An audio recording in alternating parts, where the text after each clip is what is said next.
आप अपनी अभिव्यक्ति कहीं करिए ही मत। आपको अभिव्यक्ति करना है तो भावी परीक्षा के किसी रिजल्ट से अभिव्यक्त करना। आपके ऊपर क्या गुजरी किसी को मत बताओ। खुद को ऐसे अंडर एस्टिमेट ना करें कि इसमें नहीं हुआ तो उसमें भी नहीं होगा। ये कोई नियम नहीं है। देखो ऐसा है कि जीता जग भी नहीं है, हारे हम भी नहीं है। अपने आप को इतना मजबूत बनाइए कि कहीं पर भी आयोग या बोर्ड की परीक्षा आपको भेद न सके। बड़े बिल्कुल गंभीर धैर्यवान होते हुए पढ़े, क्योंकि एक असफलता केवल कड़वाहट ही नहीं देती, एक असफलता केवल निराशा ही नहीं देती, एक असफलता इन सारे के सारे नकारात्मक बिंदुओं के साथ साथ में कुछ पॉजिटिव चीज़ें भी लाती है। आपको अपने अपनों से पहचान करवा देती है। आपका जो परिचय है वो आप खुद से करवा देती है। आप वास्तव में क्या है वो आपको पता चलना शुरू हो जाता है। आपके साथ में कौन है, आपके विरुद्ध में कौन है वो पता चल जाता है। आपके शत्रु कौन है ये समझ में आ जाता है। 32 वर्ष की उम्र में भी कोई अगर लेक्चरर बन गया, स्कूल लेक्चरर, तो उसकी 20 साल से लेकर 32 साल तक की 20 एक असफलताओं को, 15-20 असफलताओं को वो एक सफलता दबा देती है। तो हमें लगता है कि ये बड़ा सफल व्यक्ति है, जबकि उसके पीछे का बैकग्राउंड किसने देखा। व्यक्ति फ्रंट देखते हैं।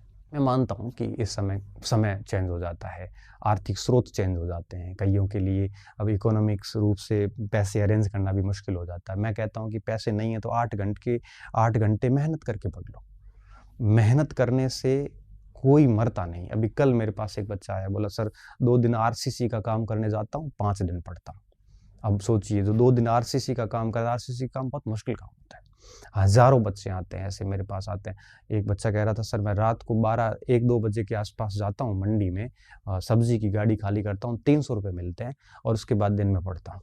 ऐसे अनेक उदाहरण आप अपने आसपास तलाश सकते हो। तो कम से कम ये करके भी पढ़ लीजिए, है ना।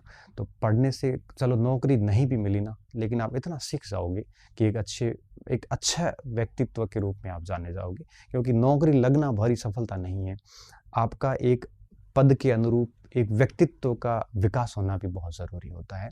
घायल शेर की जो दहाड़ होती है और जो प्रहार होता है, उसकी कल्पना कोई नहीं कर सकता कि वो कितनी तेज़ तर्रार और घातक तरीके से होती है।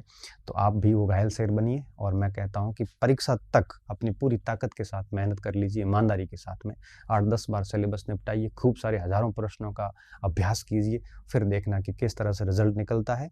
और फिर वही लोग जो आज आपके ऊपर कटाक्ष कर रहे हैं या जिनकी उम्मीदों की बोझ के तले आप दबे हुए हो, उन सभी की एक्सपेक्टेशंस को भी पूरा करेंगे आप और डेफिनेटली सबको जवाब देंगे। बाकी कौन क्या कहता हमारे को फ़र्क नहीं पड़ना चाहिए।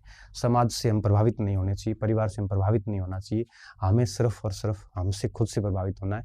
बाकी दुनिया का काम ही कहना है, नौकरी लगने के बाद में भी वो कह देंगे। कहने वाले तो कहते रहेंगे।